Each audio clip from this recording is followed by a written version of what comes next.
It's quite spectacular, isn't it? I mean, it's so uplifting being in nature, isn't it? Yeah, very relaxing. It's a very good way of getting rid of stress. That's just something which is, I suppose it accompanies our profession in a way, doesn't it, I suppose? What would be the moment you'd say would be the most stressful that you can remember? I mean, I would say that undoubtedly was the time that I went to Africa, and I took some. I was prescribed some anti-malarial pills, and the weekly pill was a substance called Lariam. This would be back in 1989, 1990, and I had severe. And if you look it up, it says that you can have severe psychotic episodes, paranoia, and I certainly had the paranoia. The pill really sort of like exacerbated a situation which was already sort of quite fraught, because I was writing every day from 10 in the morning to 10 at night on 2 different shows at the same time. I had my foot constantly on the accelerator, and that wasn't good. It was so bad, I ended up in the Maudsley Psychiatric Hospital. And I was, people were very worried about me. I thought I was being followed around by the Freemasons. I'd hear a record on the radio. I'd say, that next song's going to be about me. I thought I was being observed by builders on a distance building site who were deliberately ignoring me to make me think that they weren't looking at me.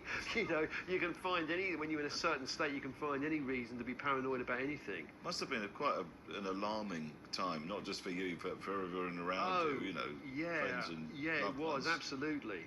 I mean, and it was, psychiatric hospital is not an easy place to get better. When I first went in there was a public phone on the wall before mobile phones. And when I first went in on the Friday, I thought, well, that phone's going to be bugged. I'm not using that. They must think I'm an idiot. Then after a couple of days, you think, well, of course the phone's not bugged. I thought, well, I'll just go and make a call. And just as I went towards the phone, a female patient came around the corner and said, don't touch that phone, it's bugged. So... That's not helping. It's not helping. Paul spent 6 weeks in the Maudsley Psychiatric Hospital. And do you think that whole episode, it changed you at all? Yeah, it did. It did. And I think it was in a good way. I was on a show where there was a lot of stand-up, doing a lot of stand-up over the course of 10 weeks on Channel 4, and it built up quite a following, and people were recognising me and stuff, and it did get to me a bit, a little bit ego, a little bit swollen-headed. But once I was in the Maudsley, I mean, you can't walk around in a psychiatric hospital saying I'm fantastic. And that just made me sort of think that perhaps I don't necessarily want to be in the top.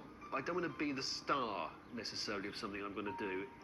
Yeah, maybe I'm just better as part of a team. And so when Have I Got News For You came along, which was within a month and a half of coming out of the Maudsley Hospital, I said, that sounds like something I'd want to do. So yeah, I think it did change me. It just sort of made me less egotistical, I think. Success is also about not working all the time. Success is about being somewhere like this. We are lying in countryside, we're looking at clouds, it's incredibly peaceful.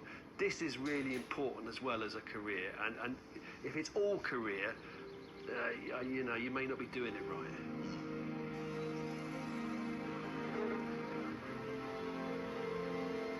Paul's time in the Maudsley was a turning point, marking the beginning of his move away from stand-up comedy. But I think there is a stigma still about mental illness and mental health, and it can happen to anybody. Anybody could be prone to it. When you talk about it, when you share it with somebody that you can trust, it relieves the burden of it. People do sometimes blame themselves. They feel ashamed about it in a way where if you sprained your wrist, you wouldn't feel ashamed about spraining your wrist. But of course, the mental health stuff, particularly amongst men, I think, is a sort of feeling that you have to be stronger than that. You have to overcome that. You can't be. It's a weakness. And it isn't a weakness, it's a condition. It's something that can happen to anybody, and you can recover from it. But I think it's important not to feel ashamed about it.